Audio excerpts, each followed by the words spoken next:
Ito po yung sitwasyon ng lugar na makikita niyo po. Ito po yung ilog.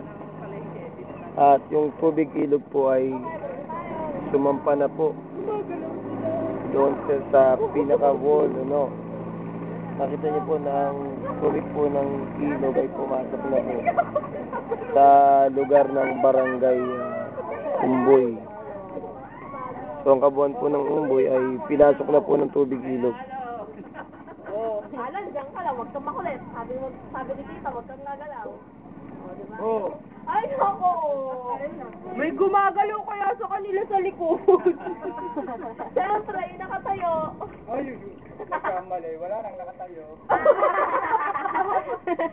Yung stick. Ayan na, naghanda na. Dadalawa lang. Sige. Mag-bless sa lolo. Lolo niya, lolo. Saan po?